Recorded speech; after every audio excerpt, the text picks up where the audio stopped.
Until the moon go down, sun come up, the day done. This is Rhymefest and you listening to day one. Yo, this is Rhymefest Smith. It's not number 4, 5, 3, or 2. It's day one radio.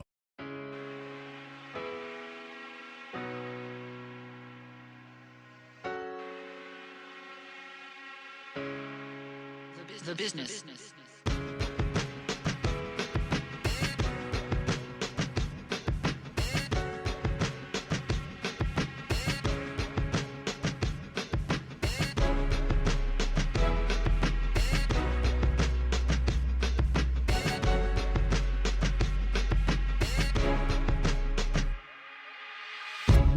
Welcome back to another episode, another installment of Day One Radio, right here on ablradio.com.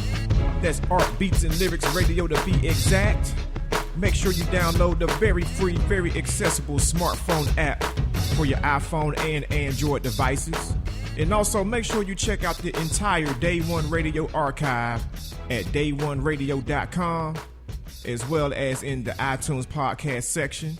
My name is Maurice Garland. I'm one of your co-hosts, and to my right I have the world famous BP, Brandon LSK. What's good, bro? I'm cooling, man. I'm cool. Cooling literally, bro. Like, it was actually nice in Atlanta for like the last couple of weeks, and now it's actually cold, man. I was in LA, man. I listened to the Watch the Duck joint. Sound like y'all had a good time. Oh yeah, man. They were cool as hell. Man. So now we moved on to the next week. We got a rapper, activist.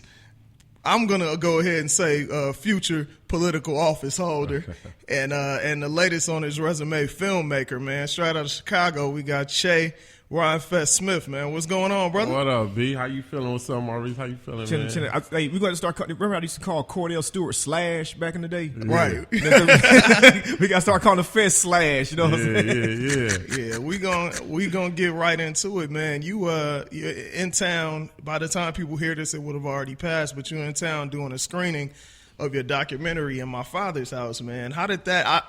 Everybody says, "Oh yeah, I want to make movies." That's just like natural progression type thing. But you sat down and actually did it, and you've won some awards for that joint, man. What made you want to document that journey? And we'll get into the journey in the interview. Yeah, I believe that in our life, the only way you can prove that you existed in this world, that you actually existed on Earth, is by documenting it.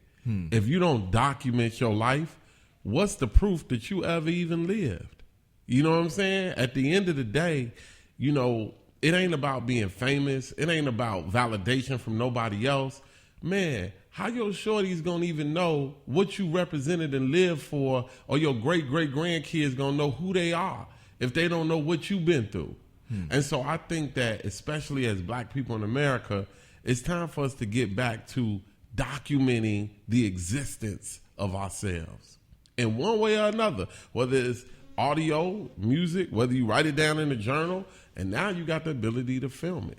And you're right, man, because I was just thinking about how, when we were going to school, everything was documented. We learned about our history, well, at least what the school system wanted us to know about us, whether it was like Martin Luther King, whoever, like everything was documented. But a lot of times, like in our generation in particular, we was very active doing stuff, but as far as like the documentation, the actual storytelling, it's like I don't know if there's going to be generations after us that are like, oh, damn, I know exactly what dude was doing. I know exactly what they were doing. Like we were just doing If you don't tell your story, man, you leave it up to somebody else to tell for you.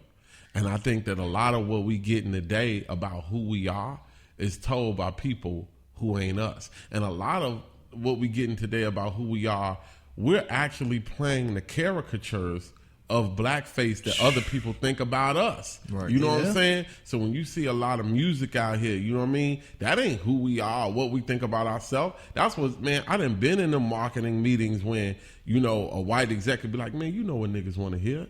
And they put their image of black people on black people to give to black people. It's ironic you say that, man. I was at a junior high school a couple weeks ago speaking to a bunch of different classes, and I got to speak to a dance class. It was nothing but girls in there, 15, 20 girls. First question they asked me after I introduced myself was, what do you think about Young Thug? So I told them my opinion, and next question, well, if they know that we not supposed to be cutting school, drinking, doing drugs, then why is that all we hear on the radio? Then the next girl says, well, I don't even really like that music like that. I like this and that. Every girl in the class, with the exception of one young lady who said, well, I like it. Yeah. Everybody else was like they genuinely did not like it. And that's not the first time I heard that. What you got to ask yourself is, why is it on every top 8 at 8 everywhere in the country, right? And it's not, or ask yourself this. If Lupe Fiasco sells more records than rapper X that's on the radio, why ain't Lupe Fiasco being played on the radio? Because obviously there's an audience that wants that more if he's selling more records not being promoted on the radio. It's a characterization of us that's being promoted to sell products by somebody else. Right. And all we doing is wearing their black face. And it ain't black culture, though. No, it's definitely not black culture. But it's becoming it in a way where, now you get shorties that are going through trauma at their crib, and then they gravitate toward the negativity, toward the characterization, and be like, all right, well, that's what I am then. You know what I mean? And they take on that persona, right? You got artists out here right now that actually got Asperger's, that actually got, forms of just mental illness. Period. Mental illness, that when they are performing, when they are in their interviews, other shorties who don't have that are picking up on it and emulating and acting like that. And these artists are being taken advantage of because the record label should be giving them advocates to help them. But nah, they selling the mental illness and we buying it. And it's like, you saying it reminded me of an interview. Like, I interviewed you maybe it was when Blue Collar was about to come out. It's almost 10 years ago. And it was one of the most profound answers. And this is an answer I still brag about today. Like, one time I was interviewing Rhymefest and he told me this. But we were just talking about just the status of how, like that hood culture is always sold through the music. And you was like, I don't know why niggas act like there wasn't an ice cream lady and a candy lady in the hood. There weren't no cats working at the post office, going to the grocery store, walking their dog. Everybody act like everybody was just selling dope and dying at the hands of the chopper. You know what I'm saying? Like, there's no other reality being spat out there, man. And it's not that I'm hating on people that are telling those stories. I mean, I grew up, in a time with NWA. I grew up in a time with Ghetto Boys, and so But what I got from that was context, right? So you get day by day, I find it possible to cope. I feel like I'm the one that's doing dope. You know what I'm saying? So I feel just as vulnerable as the fiends as I'm serving. Every Sunday morning I'm in service. Can't go to Sunday because I'm nervous. Yeah. My mother's saying I ain't living right, but I ain't going down without a fight. You know what I mean? So I got context to the hood narrative. We all come from the hood, so yeah, we all know the dope dealer. We all been through it or try to sell dope or gangbang or whatever. I get it. You know what I'm saying? We all got trauma. But the thing is, what's the context to your trauma? We can't just glorify the trauma because you're telling half the story, and in the words of every hip-hop artist that want to be taken seriously, that ain't real. Right. Cause you even had a scene in the film that you're out here promoting in my father's house where, there was a cat, because that was at Donda's house? Donda's house is the program Kanye and my wife and I created to teach music and creative writing to young people in the hood. Right. And there was a cat in there. He was just like shooting down everybody in his song. Yeah. And he was like, bro, what's your story? Like, what are you going through? Who do you talk to? What's going on with you? And he was like, well, I mean, this is all I can say right now. You know what I'm saying? So yeah, but with that cat, you know what I'm saying?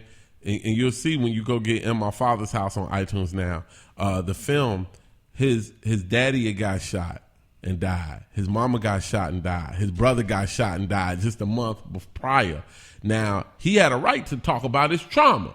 But in his rhymes, all he talk about is who he gonna kill.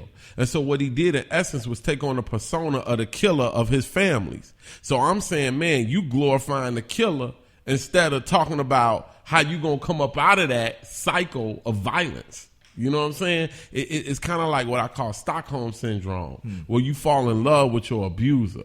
Many of us as young black people, man, have fallen in love with our abusers. Damn right. You're absolutely right about that.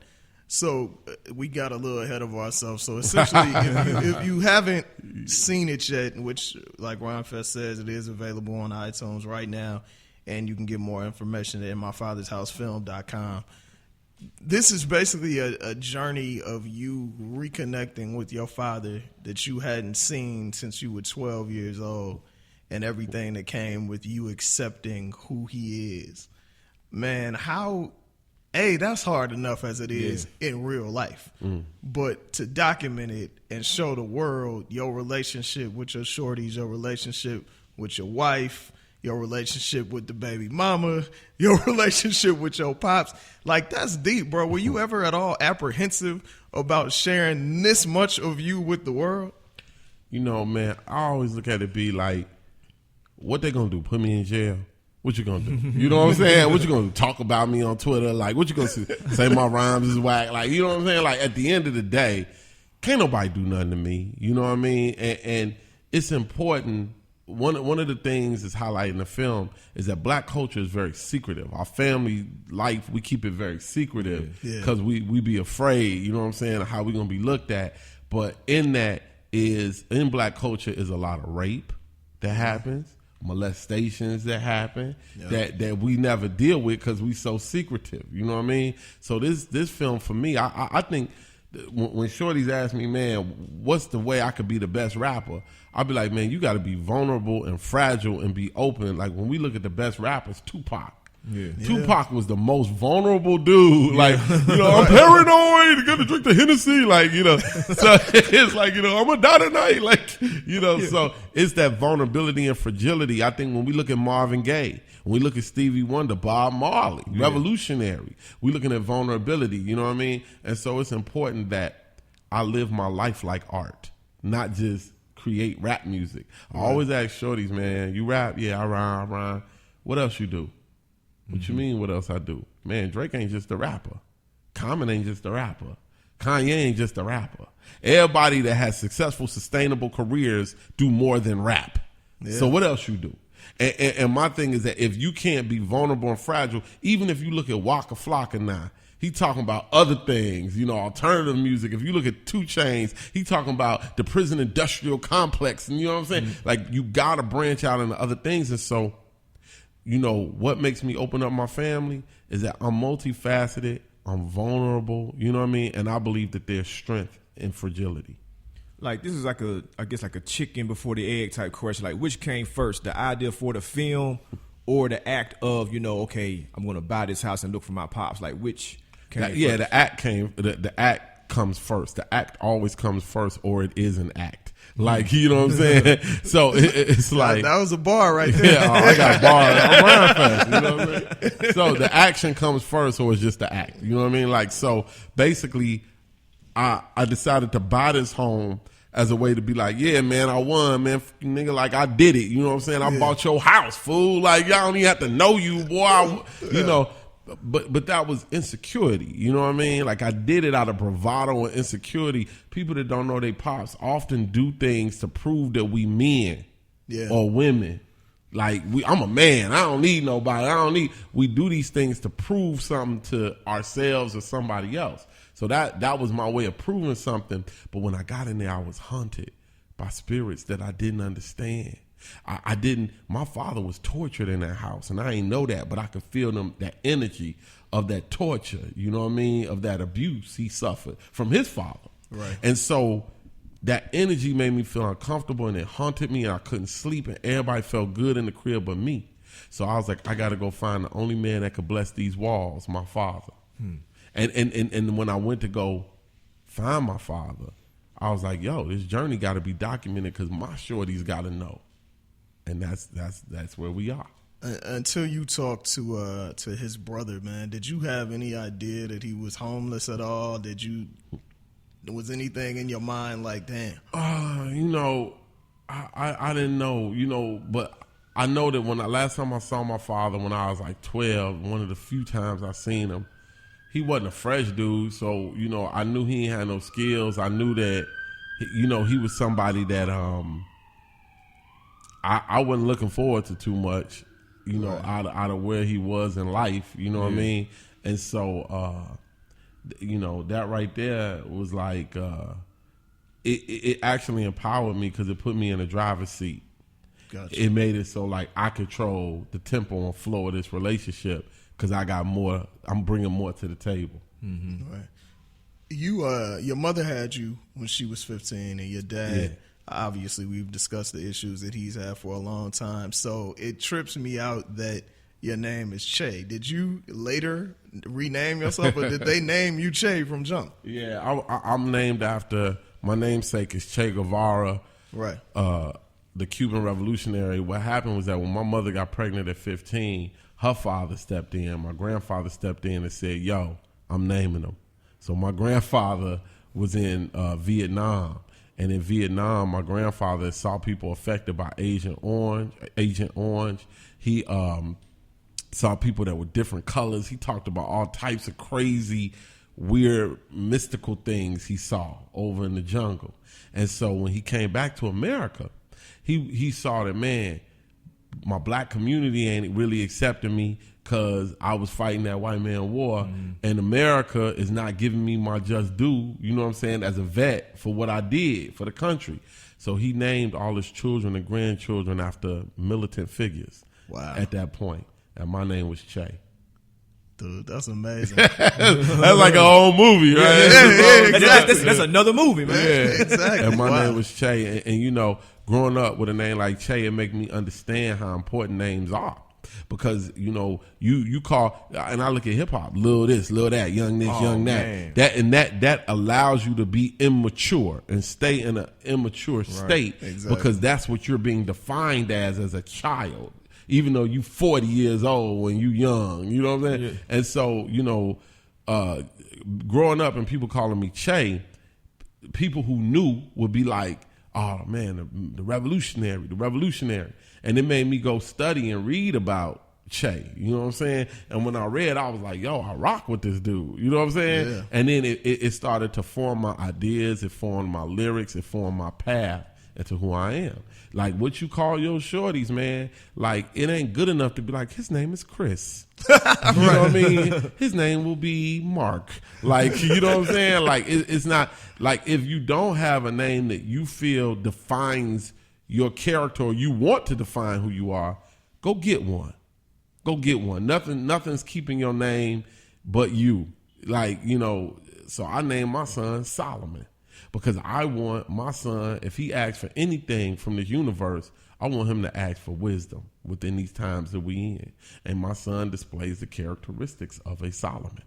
Dope. So it's like when the film opens up, man, I mean, those stats at the beginning, like I knew that the situation was bad, but it's another thing to see actual numbers behind, you know, like the fatherless child rate in this country, you know, especially among our people, man. Like, were you aware of those stats? Because, you know, we all were aware that, you know, it was a problem as far as, you know, you grow up in a neighborhood, it's like, damn, man, he don't know his pops, he don't know his pops. I see it happening, but to see those actual numbers presented like that, did you know the situation was that bad? Yeah, I know that our numbers ain't looking good, you know what I mean? But we've overcome more, you know, as a people. Yeah, but the numbers aren't looking good. We got holistic problems and we need holistic solutions, you know? So it's not just the fatherless rate, it's the diet. It ain't just the diet, it's the political policies. It ain't just the political policies, it's the, you know, whatever. Like, you know what I'm saying? Like, so we have a lot to overcome in this country. And I like it here in Atlanta, right? Because Atlanta, you got black people dealing with black issues.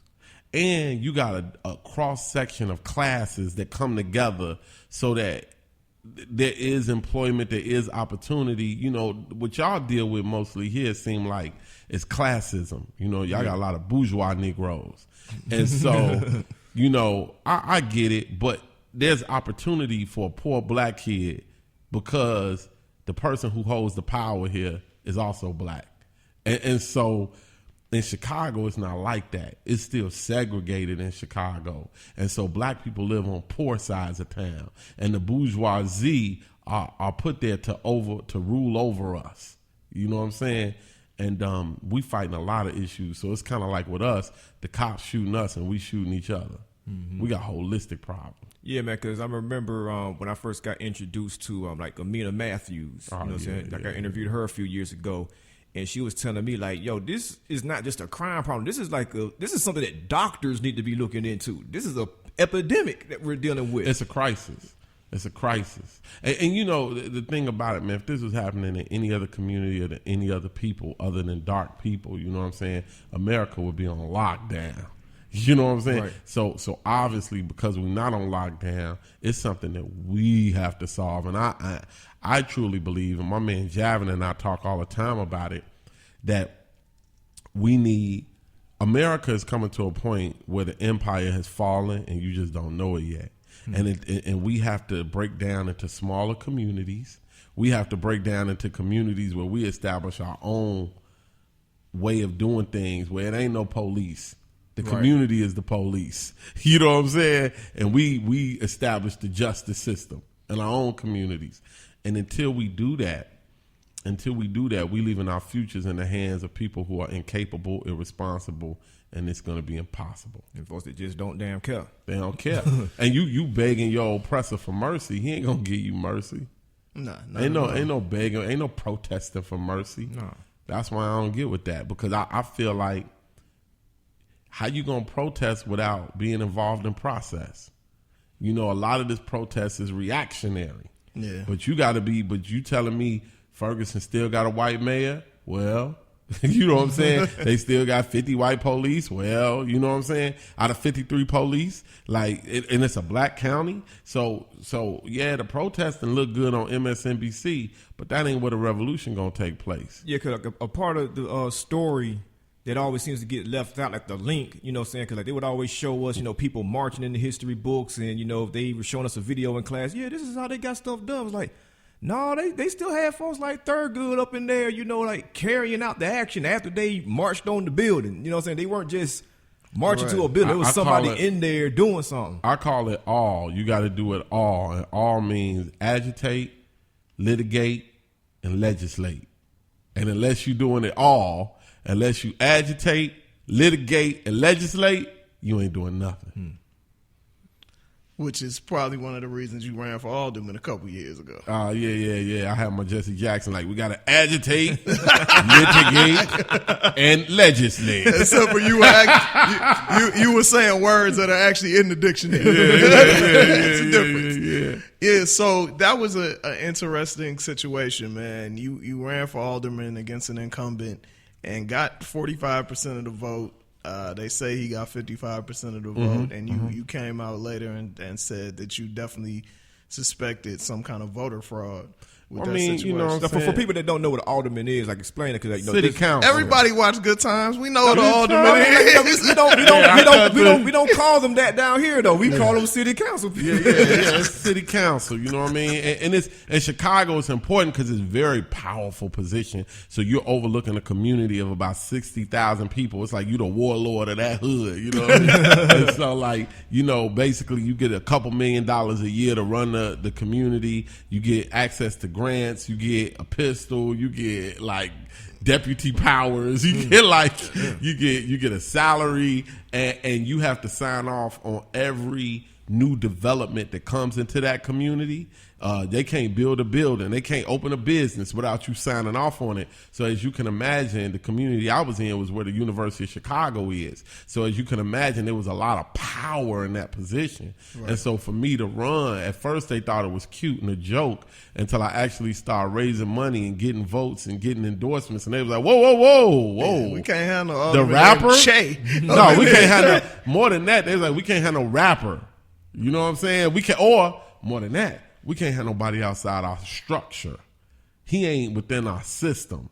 He getting money from places outside the regular donors. You had Lupe doing concerts, raising money. You had Exhibit sent me $5,000 from out of nowhere. George Clinton came and did a concert, and it was like, yo, he interrupting what we doing to the people. You know what I'm saying? Mm-hmm. And so the people started rising up and started voting, and it was crazy. And I believe the reason we didn't win that time is because I didn't fully understand how early I needed to start, and we just missed it by a few hundred votes. If I ran again, I could win. But I think I learned a lot. I gathered a lot of networks, and I can make even more change right now with the knowledge of how to organize and how to be a leader. I don't need to do it within me being a politician, because me being a politician, I'm a poet. And poets and politicians have problems with each other. They erect politicians to kill poets. And eventually, I figure I would have to make a choice between being a poet and a politician. And I don't want to be a politician. I want to be a poet. So that's something that you wouldn't really think about revisiting, trying to run for office?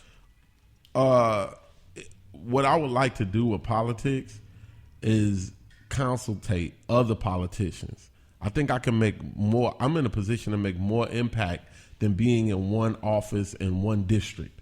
I think that I can affect politics worldwide. And so, what we're doing now is working with various politicians in various communities at every level to talk about how to creatively reimagine their communities through policy.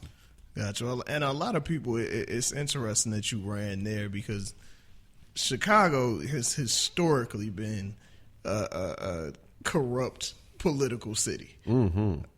Right. I mean, I saw a lot of that. I could tell you stories, man, about preachers that I would sit down with in the room, and they'd be like, man, the last guy that sat there in that chair is dead now. And like conversations like that. And they'd be like, so one of the preachers was like, yo, so, what is it? You want to be a leader? And I'm like, no, sir. And this is a big preacher in the neighborhood. This guy set Jeff Ford up to be where he is right now. And he said, you want to be a leader? I said, no, sir, I don't want to be a leader. He said, what you want to be? I said, a team player. He said, you know what? That's good. We need less leaders and more team players.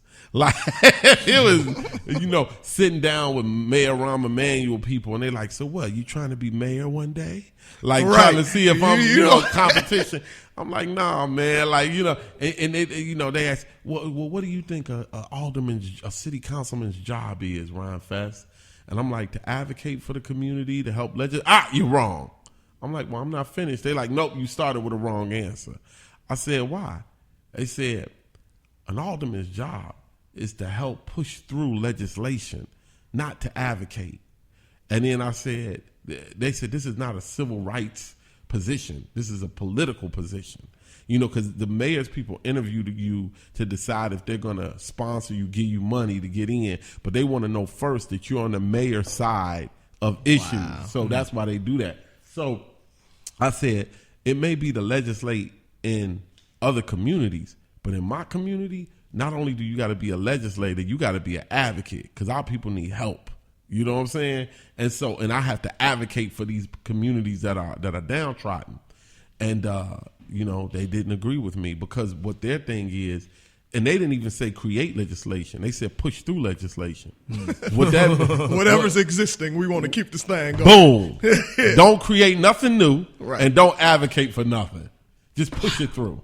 And so what you find is a majority of black councilmen in Chicago vote 100% with the mayor, because that's how they keep their jobs. That's amazing. And for those, I know a lot of people know Rahm Emanuel's name from his affiliation with President Obama. He's a wicked person. Right. If you guys Google Rahm Emanuel, you can look up this secret, basically snatching people off the streets and putting them in secret locations for days. Home and Square is the name of that place where they got a black site. They got a black site where they snatch people up. Your lawyer can't get to you. Nobody can get to you. Yeah. It's a police station where they wear masks as they go in. It's called Home and Square. And this ain't Homeland or some TV show. This is what's going on in Chicago, Illinois in 2015. And nobody wants to talk about it or do anything about it. Also Rahm Emanuel oversaw and led the push. He shut down the most public schools in American history, all on black sides of town. He shut down 52 public schools. 2,000 kids went missing from those schools. They don't know where those children are in the system. Crime goes up. And he says, I don't know why. You know what I'm saying? And he does it because he's pushing money toward his rich friends and corporations, and I got an issue too, man. It's not just Rahm, it's Spike Lee. It's Magic Johnson. we gonna, you know we what I'm gonna saying? get. It's people that come through the black bourgeois, the elite. That come through. Magic Johnson came through and got like a $80 million contract with Chicago Public Schools to clean the schools. I didn't know he had janitorial business, you know what I'm saying? Right. And he get this contract to clean the schools. The schools are as dirty as ever. The parents had to come in and clean. He didn't do nothing with the contract, but what he did do was give Rahm Emanuel $300,000 toward his mayoral campaign. So it's like, yo, man, what is y'all doing? Black people, where's the love at? Why are you exploiting the poor? We talk about white people exploiting black people. We rarely have conversations about black people exploiting poor people. Right. Because it comes back down to class a lot of the times. At the end of the day, Us it does, people yeah. with power want to maintain power. You brought up Spike, of course. Now, you when the trailer came out for Chiraq, you put out a quote, I believe, on your Twitter and said he owes Chicago an apology. And he needs to come to Chicago and repair the damage he made. Now, the movie came out as we're doing this today. Have you had an opportunity to see the movie yet? The story is, I was given a script by one of the actors in the film, and they asked me, what did I think? I read the script. I said, is this the final script? They said, yeah. I said, this shit is horrible. And it's inauthentic, the language. We're going to wear purple bandanas and we're going to wear green bandanas, and this is the Spartans and this is the other gang. And I'm like, and it's all in rhyme, and it's bad rhyme. Like, when it get cold, strippers ain't on the pole. When it's hot, niggas get shot. Like, shit like that. Yeah. You know what I'm saying? And I'm like, this ain't Chicago. And in fact, if this is supposed to be funny, it ain't even funny. And why would you shoot what Spike Lee calls a satire? Don't use words to confuse people. Right now, will we shoot a satire on the Paris attacks? Right. Nah. Will we shoot a comedy on what just happened to San Bernardino? No. Why would you do it to our neighborhoods, G? Like, so I told my man, I said, you can't act in this, because he was supposed to be the lead, what Nick Cannon is playing now. I said, you can't do this. He said, what if I get Spike to get other writers, like from Chicago, or like, you know, I said, perhaps if this script had more authentic language in it, more authentic to what we really going through, but this seems as though he had this movie, couldn't get funding, put Chiraq on it, bought it to Chicago, and then Amazon said, boom, yeah, that's what we want, Chicago violence. We talk about Spike, we not bringing in the Amazon connection, that he used, the white company gave him money to give us blackface. So basically, I was like, I said, yeah. He went back to Spike. Spike, let's get Chance the Rapper. Let's get Malik Youssef. Let's get some other writers like on this thing. Spike was like, nah, man, I just want you to act. I don't want, you know. So he said, I'm out. I'm out. This is a famous person. Like, I'm out. I can't bring that to my city. So then Common called me. Yo, man, Spike want me to do this role, man. Can I send you the script? I said, I already got it, G. Common said, man, I just want an Oscar for Selma. I can't do this. So already Chicago authentic people like, yo, this is not us. And so then I saw what Spike did. He went to a white preacher. We love Father Flager, but he's still a white voice for black pain. And so he went to the white preacher. The white preacher like, yeah, you could do it. Do it in my church. Do I get paid? You know what I'm saying? Then you get people that want opportunity lining up. We're going to do an open call for people in Chicago to be in this movie. Yeah, poor people lining up around three corners because they want validation to be in the Spike Lee joint. They don't know what you're doing. Then we get the trailer. For Real Dog, Nick Cannon, the head gangster named Chiraq. You know, I mean, the name in itself is problematic, and we can get into that. But my thing is the process that he used. Yo, Spike, are you going to give, or will you give $100,000 through 40 Acres and a Mule for programming for young people to tell their own stories? Nah, you ain't going to do that, but you going to make money off us like that and not even be authentic to what it is we really going through in a crisis and make jokes, and the only value that black women have is through their vagina? You telling me that the only thing black men are going to listen to is sex? We not savages. We not like cave people where it's like, oh, no pussy, no peace. Like, you know, at the end of the day, man, if you're not talking about the political processes, if you're not talking about the police, if you're just saying that we killing each other because of ego, you using the white man's narrative to define black people. Look, I'm a fan of Spike, and I'm not hating on Spike Lee himself. I'm saying the process that he used was an elitist, ignorant process that showed that he was out of step with where the people are at, not only in Chicago, but around the country. He needs his hood pass revoked. Yeah, because even when I saw that the film was called Chiraq, I was like, every person I know that's from Chicago hates that damn time. We all hate it. You know Exactly. But he used it to get funding, and he used it to make it what I call salaciousness. You know what I'm saying? It to make it like, ooh, the scary boogie place. You know what I'm saying? He's actually promoting blackface on the city. And I feel like even if you won't get us an apology, man, you owe us some money. Let's be for real. And I ain't saying give it to me. I'm saying go find some programming in Chicago that really, what are you doing? He said, man, I'm trying to save lives through this movie. How? How does your movie save lives? The only way you can save lives is to leave us something sustainable and tangible. Go give some money to somebody, man, to a responsible program. You know what I'm saying? That's actually helping shorties every day. Stop playing with us. I mean, black people let's stop playing with each other, man. Let's stop playing with words and playing with, well, let him do his art, and that's just art. You know, at the end of the day, it's just art when you do it for the love. Once you're getting a check, it's capitalism, it's business. Mm-hmm. You know what I'm saying? And when it becomes business, I have a right to talk about how you do business in my neighborhood. That's real talk.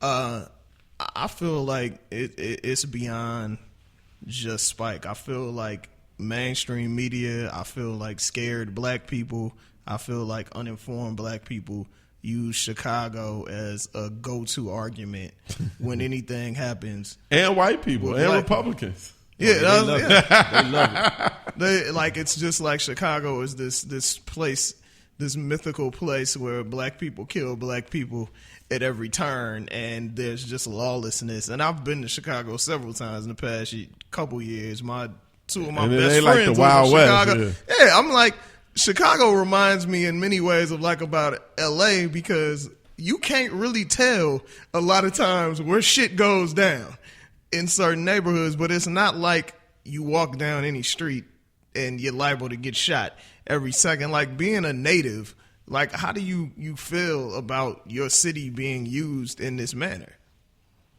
I think that it's bad to it, but it's also opportunity, right? And we got to pivot everything. Never let a good crisis go to waste. You know what I'm saying? Like, at the end of the day, it is a crisis because people are dying. You know, 400, 500 people a year is too many people to be getting killed, period. Now, do I feel safe? Yeah, I feel pretty safe. My son feel pretty safe there. You know what I'm saying? But it's because violence to us has become normalized. Yeah. And so we can't let it become normalized. But how do we pivot it into opportunity? I think shows like yours, what we doing right now, is the opportunity to get the word out. Man, go see In My Father's House. You know what I'm saying? Because what you'll see in My Father's House, it ain't. I'm gonna give you a spoiler. There's no violence. There's just one very intense argument. Right. But a very engaging story. And in My Father's House, you see that the crime in Chicago derives from dysfunctional fractured families.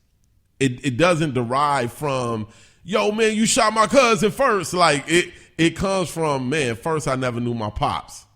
Secondly, you know, my mom was whatever. You know what I mean? Thirdly, you know what? So, you know, I didn't have an education.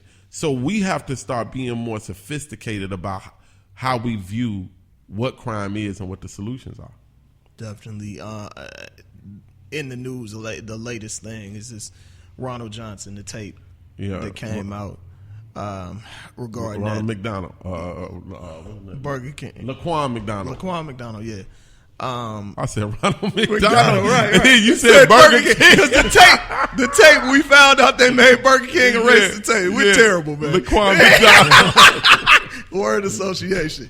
Yeah, man. So they, of course, the man of the hour we was talking about Rahm Emanuel came out yesterday and said the city supports the release of the tape or whatever. But definitely backpedaling and over stuff that was already controlled. Because people are asking for Rahm to step down. They're coming for that job. You know what I'm saying? I mean, we got to keep it 100. I think Tariq Nasheed was saying this like Tariq Nasheed or maybe Zoe Williams was saying like, dude, if this would have came out during that election when there was a runoff, Rahm Emanuel would not have won. I don't agree.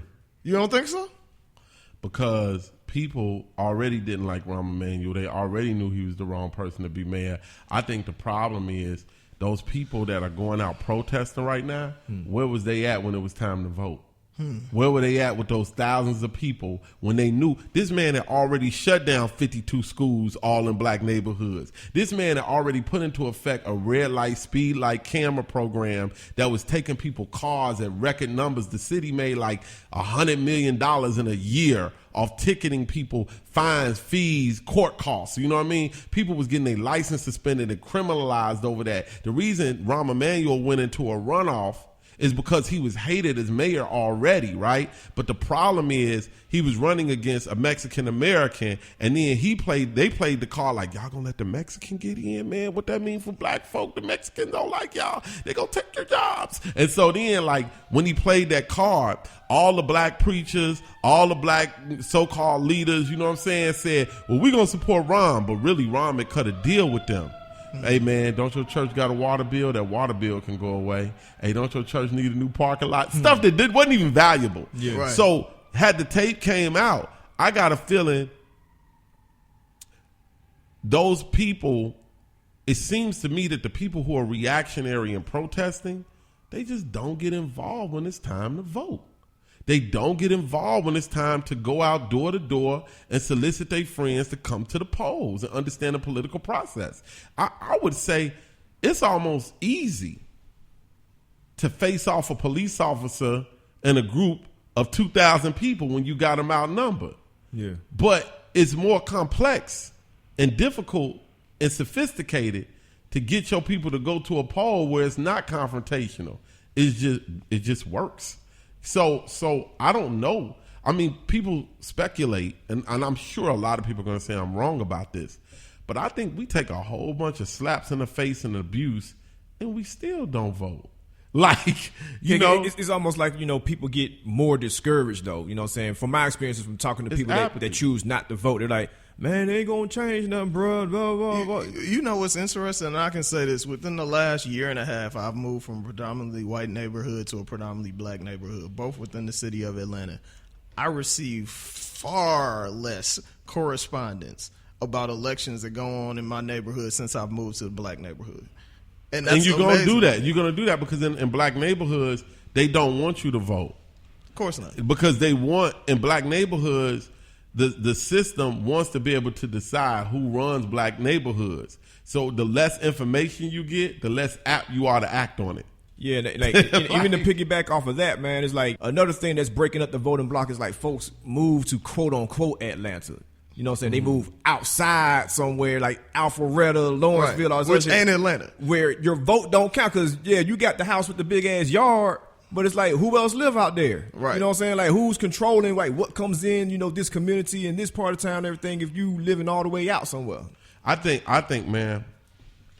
Honestly, man, this whole I'm trying to make it out the hood, G, like that attitude has destabilized our communities and broken up our families. So, for instance, yeah, you trying to get famous and make it out the hood, but who's moving in? Right. You know what I'm saying? At the end of the day, these white folks, man, they looking at your neighborhood like prime land. They can't wait to sink their teeth in it while you trying to move out to them. You know, there was a comedian that had a joke.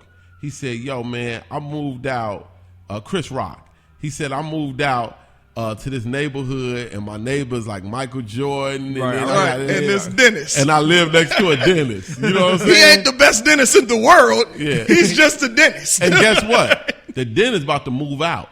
Yep, because y'all moved and move back to the city. Yep. You know, I talked to a white dude. It was interesting in St. Louis. He said, I grew up in this neighborhood in St. Louis where when the first black family moved in, within a year, all the white folks moved out. Now, this black family had more money than all of us on the block. They had more money, and they moved in, and everybody moved out. They said, there go the neighborhood. And then more black people started moving in, more and more, until it became a black neighborhood. He said, my family was the last white family left, and it just got too violent, it got too crazy, and we moved out. And then I said, so actually, that black family destabilized 2 neighborhoods.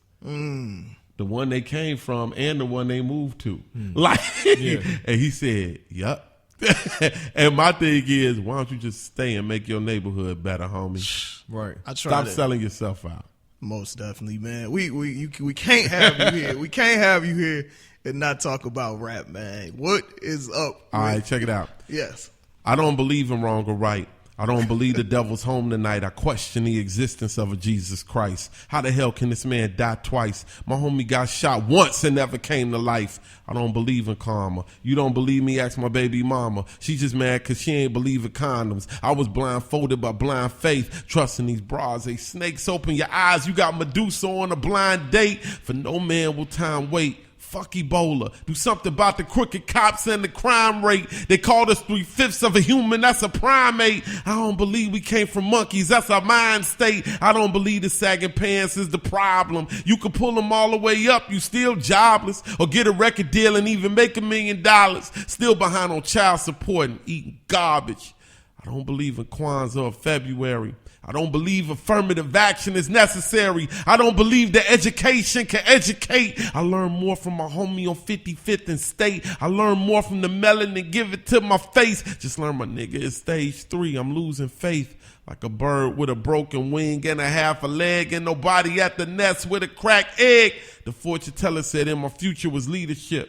But if she told me the rest, I wouldn't believe the shit. Plus I got a daughter I don't never see.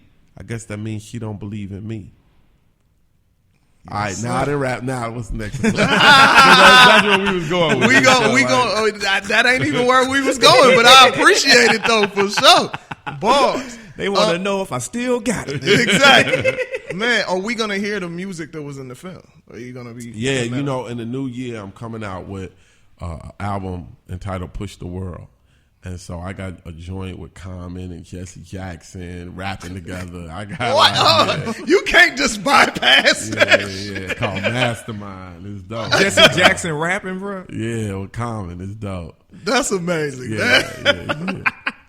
How the hell did that come about? We all from Chicago. I know that, but come on, man. After I co-wrote Glory, I was like, come on, Com, you owe me. You hear that?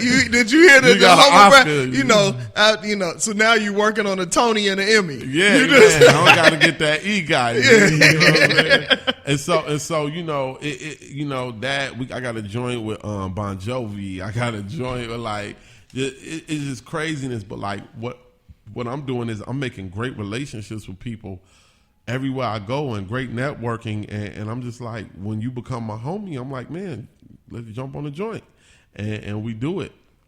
But moreover, what I'm doing this time that I'm proud of, that's better than last time, is, you know, it ain't nobody else's responsibility for me to, like, people like, you got to join with Ye, you got to join. It's just like, man, no, I got to join with Che. You know what I'm saying? Like, you know, and you going to get who you coming for. Most definitely. And of course, people always want to know, just like we hear a lot about the relationship with Cons and Ye and all of that. And you guys been rocking since teenagers. Man, but the music was great when you were around. Yeah, I'm not around no more. We need you back around. Because I love, you know, artistic Kanye, great shows. I love Kanye, man. But... Yeah. We need you back around, man. You know the thing with Ye, and I'm gonna go see him next week, man. With like the whole thing with Kanye, man, is I feel as though Kanye is at his best when he's making introspective music. When he's making, we all self-conscious. I'm just the first to admit it. Vulnerability, fragility. That was my role in the Kanye West franchise. You know what I'm saying? Yeah. And humor is my role in the Kanye, like.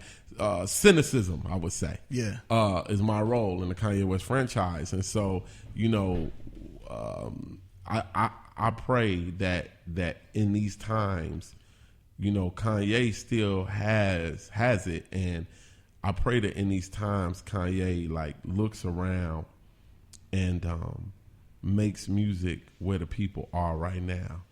You know what I'm saying? And he has an ill way of being able to tell the future too. Like Kanye is very prophetic, and he's a musical genius. And I want my brother to center himself and maybe even pull a Sade. Just go away for 5 years. Go away for 5 years. You ain't got to, go to Africa and do some experimental drums, like, and get on your Dave Chappelle. You know what I'm saying? And then come back and just hit the people with your heart. You know what I'm saying? Yeah. And so that's what I would like to see. Got you, man. You album coming next year. Push the world, y'all. Push the world. Film on iTunes right now. Documentary out. Great documentary. Won awards. Screened at a bunch of film fests. Won a Grammy. Yeah.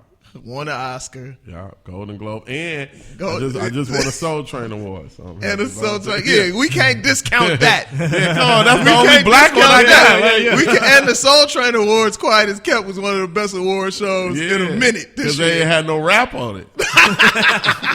Don't you say that? Well, I won an award, but they wouldn't let me in. They wouldn't let me on stage. You know what I thought, man. Unfortunately, man, I looked at all that music, man, on the Soul Train Awards. I looked at Erica and R. Kelly and Jill, and I was like, yo, they so dope. They just so dope. And it just hurt my heart because I was like, yo, come on, millennials? Where y'all at? Like, R. Kelly was like, it's a backyard party. And I'm like, yeah. And I don't know, hopefully it ain't because I'm like, sentiment, but a backyard party is something we all understand, and ain't got nothing to do with doing drugs. It ain't got nothing to do with these same old repetitive themes. And I'm just like, where's the creativity? Like, man, I was with Anthony Hamilton last night, and we was just talking, and I said, we was looking at these beautiful women. They was so gorgeous. And then I said, yo, I'm going to fuck my life up. And Anthony Hamilton said, tonight. And I said, that's the song, G. We got to write that song. Like, tomorrow's going to be all right, but I'm going to fuck my life up tonight. And he was like, woo! And I'm just like, and then we started talking about all the ways you can fuck your life up. And like, and for this moment of pleasure. And I was just like, man, while I'm talking about the things I'm praying for, like, I pray that our shorties stop looking at simply validation and success through being a caricaturization of ourselves. I pray that they take our experiences and turn them into epic music that heals and reveals.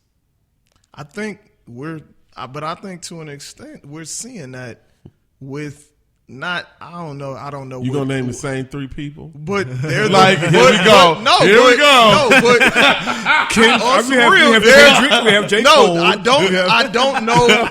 I don't know per se if they're considered millennials, but they're the three most successful acts. They are millennials. They're millennials. Yeah. So I mean, we have a lot of the BS going on, but like you were saying, they don't sell the same amount of records, but they're on the radio 24/7. I don't think it's about, like, you got artists like acts like The Internet that get no radio play whatsoever, that are dope as hell, that they write their music and they play their music, and they're young. I think it's up to us to support them and let everybody else know that this stuff exists, because there's a myriad of people out there who don't believe it exists. I stand corrected, and I totally concur with you that we do have to give more admiration and support to those who are doing well. But I would also say this: when we have to make demands upon institutions that say they represent us, right?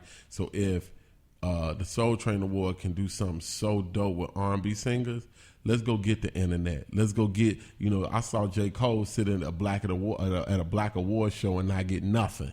Right. We have to demand by pressure, So when the Source magazine gave Kanye 3 mics for College Dropout, he was like, it is a classic. Right. And then the fans was like, yes, yes. And then what did the Source do? They retracted that 3 mics, gave him 5 mics, and said, yeah, it's a classic. I think we have to start as a people, you, me, demanding that J. Cole get his props, demanding that Kendrick Lamar get his props. You know what I'm saying? Right. And I think that's one of the things, just like voting, like that we're not good at, is demanding justice, not only as a reactionary thing, but like when we see. So you got the Source Awards too, right? They got the Source Awards. Nah, not no more. You got the BET Hip Hop Awards. BET Hip Hop Awards. So boom, right? Yeah. So what we got to do is in unison find a group to have a petition, like one of them. What them petitions called online? They do change.org. Yeah, whatever petition to be like, yo, this is an insult to black people and Black Lives Matter to not let. Black positive, to not have immoral technique. right. For sure. To not have run the jewels or the joint. Exactly. Nah, you're absolutely right. And it's crazy because I'm very much, by the time you guys hear this, it'll be out. I think they come out Monday, but I'm really looking forward to seeing if the Grammys don't do what they're supposed to do and don't drop the ball like American Music Awards did with nominating more of J. Cole stuff, with nominating Kendrick, with nominating Kamasi. And not only that, make them win. Exactly. Because, I mean, it's when you got Rolling Stone and Complex, two complete opposite of the spectrum who get things wrong and right, both having To Pimp a Butterfly as a #1 album in 2015. I'm like, come on, bro. This is Album of the Year nominee, period. It is. Without a doubt. Mm-hmm. But they'll probably give it to Adele. But it's all good. Yeah. Yo, we appreciate you coming in, brother. Make sure y'all go to iTunes, buy the movie, rent the movie, support. Most definitely. Look out for the new album. Invite people over to watch the movie. Yeah. Man. It's good for Christmas. Yeah, for sure. I told all of my homeboys that have children, like, yo, you need to go and see this. And you need to watch it with your children. In my father's house. Out now. Yes, sir. Most appreciated, man. Rhymefest. Word. What's up, dog? Hey, y'all, this is Tommy Ford, and you are listening to Day One Radio on ABLradio.com. Download the app, dog. And we also appreciate everybody that's listened to this episode as well. Another one in the can. B, where can we hear the other ones at, man? Hey, make sure y'all go to day1radio.com, soundcloud.com/day1radio, and you can always look us up on iTunes by just looking up Day One Radio. We're on Spreaker as well, so that means if you got an iPhone, an Android, a BlackBerry, a PC, a Mac, whatever, you can get us. We're everywhere, so make sure y'all continue to support, tell a friend to tell a friend, and we'll see you next week.